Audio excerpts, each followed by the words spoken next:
Assalamualaikum warahmatullahi wabarakatuh. Waalaikumsalam warahmatullahi wabarakatuh.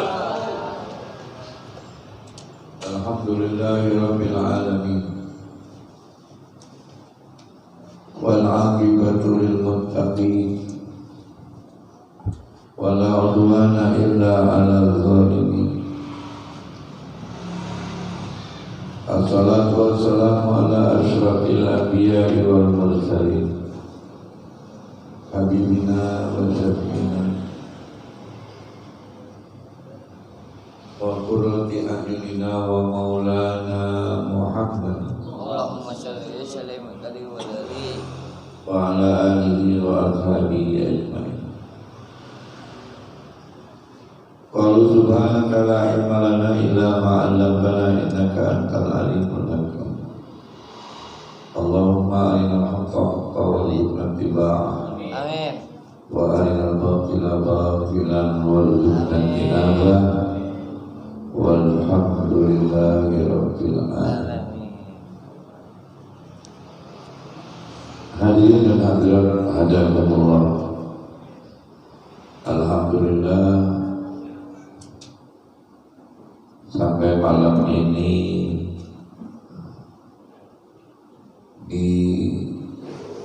kita masih eksis mengadakan kegiatan pengajian rutin yang diberi nama majlis kita adalah Jamiah Majelis Ratul Al-Atas, dengan disingkat menjadi Jamal. Jamarah secara etimologi kalimat jamak dari mufradnya jumrah. Jumratun, jumratani, jamarah.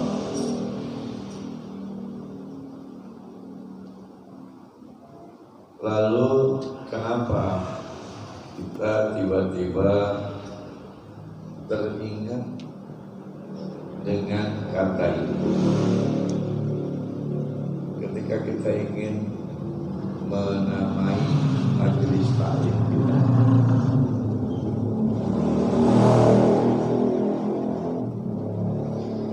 Pertama, alasannya orang yang mau ngaji niatannya cuma dua. Satu, menghilangkan kebodohan. Dua, menggugurkan kewajiban. Di tujuan dua ini adalah pas banget dengan nama Jamarah. Lontar melontar, lempar melempar.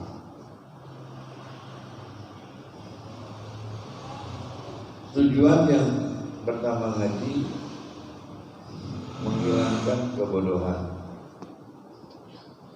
Dengan kata lain, menghilangkan itu membuang kata lainnya adalah melempar. Apa yang kita lempar? Kebodohan. Apa yang kita ambil dari pengajian itu adalah pengetahuan. Sehingga tujuan ngaji tepat, yaitu membuang kebodohan, mengambil kepintaran.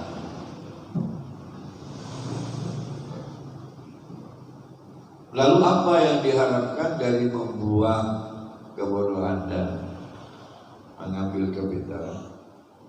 Ada perubahan. Jadi kalau orang itu udah pinter, seyogianya dia tidak sama dengan orang yang masih bodoh. Atau kalau dia bodoh, belum mencari ilmu, pasti tidak akan sama dengan orang yang sudah pintar. Namun jangan dianggap ringan melempar kebodohan mengambil kepintaran agar kita bisa berubah. Tidak gampang.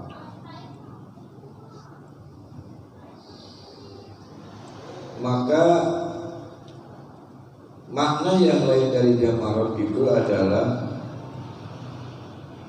melontar belenggu yang bisa menjadikan kita tidak berubah meskipun kita sudah pintar dan hilang kebodohan kita. Karena ada yang menghendaki kita tetap tidak berubah, dan dia itu adalah syaitan.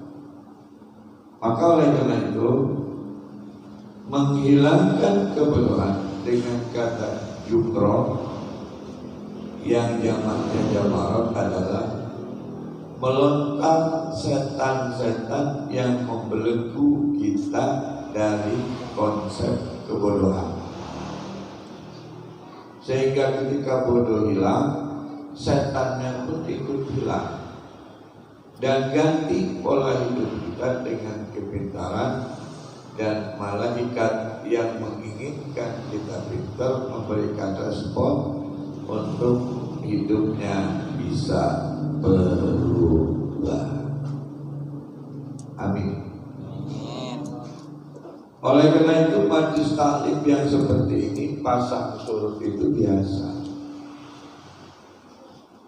Bahkan sampai kepada bubar pun bukan hal yang luar biasa.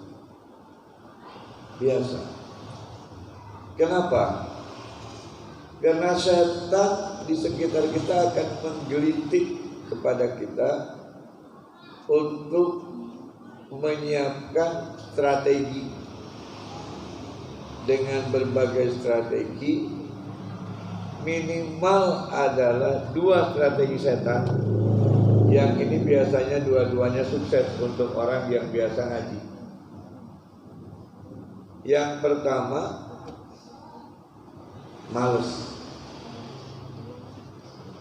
Ini setan akan masukin di hati kita kelamaan ngaji itu bosan, ada kemalasan.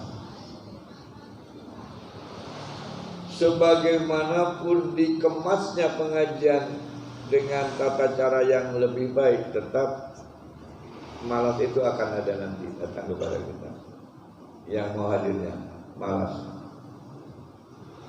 Yang kedua, setan akan menggelitik hati kita dengan kesal. Jadi malas dan kesal, benci. Dan ini untuk menjadikan kita benci ke majelis, dia usahakan ada aja masalahnya.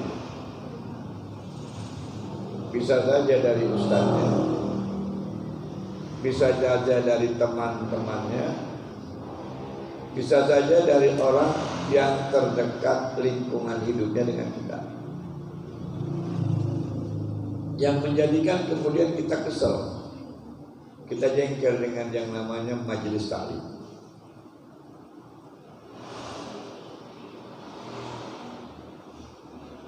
Dengan malas dan jengkel ini, jangan harap ada perubahan sekalipun dia udah pintar. Jangan harap.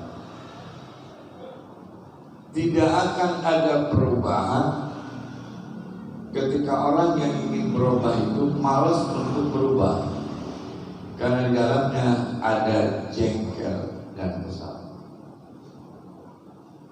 Maka ngaji itu harus diperangi dengan rasa ketulusan dan keikhlasan.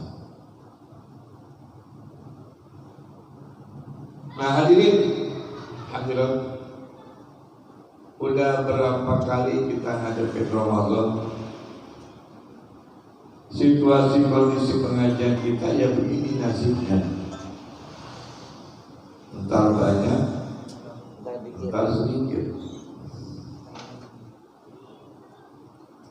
Maka kalau memang kita juga yang hadir pada malam ini terjebak dengan dua sifat yang diinginkan oleh setan tadi, yaitu malas dan jengkel, gak mustahil jamaah besok akan bubar. Gak mustahil. Lalu siapa yang mesti bertahan lebih dahulu? Siapa yang harus bertahan lebih dahulu? Pembimbingnya. Maka saya nyatakan di sini, sebelum saya ngajar dengan Ubin, jamaah surut pantang surut mundur ke belakang. Saya tetap akan mengajar jamaah. Baru berhenti ngajar jamaah setelah saya assalamualaikum, di depan saya Ubin kosong, nggak ada siapa-siapa. Dibayar atau tidak dibayar itu urusan nomor 2. Bahkan mungkin urusan nomor 10, nomor 100, nomor 1000, nomor 1.000.000. Tapi tekad yang harus kita kuatkan di dalam hati kita, mengaji ini wajib. Maka yang kedua, ketika kita mau ngaji, apa niat kita? Menggugurkan kewajiban. Orang yang sudah akil balik, akalnya sehat, ketika dia hidup belum pernah sekalipun duduk di majelis taklim, maka dia akan terkena sanksi dosa kepada dirinya. Karena duduk di majelis taklim tuntutannya wajib, bisanya itu sunnah. Karena nggak gampang untuk menjadikan orang bisa dari pengajian 100%. Ada jamaah pengajian, dia di mana saja ikut ngaji, tapi dia selalu pulang duluan. Gak pernah pulangnya bareng dengan jamaah yang lain. Ketika ada temannya yang nanya, kenapa kamu selalu pulang duluan? Karena hari ini saya sudah dapat ilmu. Jadi yang diperhatikan sama dia itu setiap hari ilmu yang belum dia dapat. Kalau ada yang kemarin saya dapat, lalu hari ini dapat sama apa yang dia dapat, dia tidak akan pulang sebelum ada yang berbeda dengan hari yang kemarin dari ilmu itu. Kemudian tidak ada sama sekali hari itu, dia akan pulang dengan rasa penyesalan. Ini orang yang memang niatnya ikhlas untuk menuntut ilmu. Suatu hari dia pergi mau ngaji, pengen kencing. Ini laki-laki pengen kencing.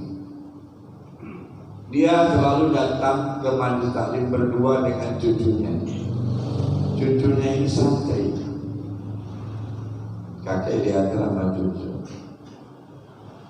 Begitu mau kencing, kainnya nggak diangkat tinggi-tinggi. Dia pakai tanah pangsi gitu ya. Kainnya nggak diangkat tinggi-tinggi. Kemudian kata cucunya, kakek angkat kainnya tinggi-tinggi, sebab kalau nanti kencing gak ketahuan kalau tidak tinggi kainnya, karena cipratan air kencing kakek, lalu kain itu dipakai sholatnya gak bakal diterima oleh Allah Subhanahu wa Ta'ala. Dia ikutin karena dia belum pernah mendengar pengajian ada yang katakan begitu. Begitu beres kencing, istinja, cebok, balik. Belum sampai ke majelis taklim. Belum. Kakek bukan mau ngaji, iya. Kok nggak nyampe ke majelis taklim? Hari ini saya sudah dapat ilmu. Dari mana dapatnya? Dari kampung cucu kakek. Mana yang dianggap ilmu? Tadi ketika cucu nyuruh kakek ngangkat kain ketika kakek mau kencing, takut kainnya keceretan air kencing, dan ketika dipakai sholat kainnya gak sah. Itu ilmu hari ini yang kakek dapetin. Kan baru satu. Kakek gak pernah dapat ilmu terlalu banyak karena takut gak bisa makainya. Cukup satu hari satu, kalau kakek amalkan mudah-mudahan itu kakek manfaat. Paham? Paham cerita ini? Paham. Jelas? Jelas. Artinya menuntut ilmu yang kita lakukan setiap hari saja belum tentu itu bisa diamalkan, apalagi cuma seminggu Sekali. betul. Betul. Padahal tuntutan dari ngaji adalah berubah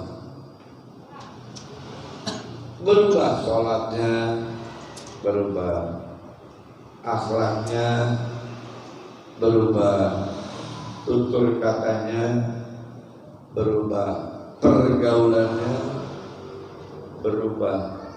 Ini mereka kenapa berubah?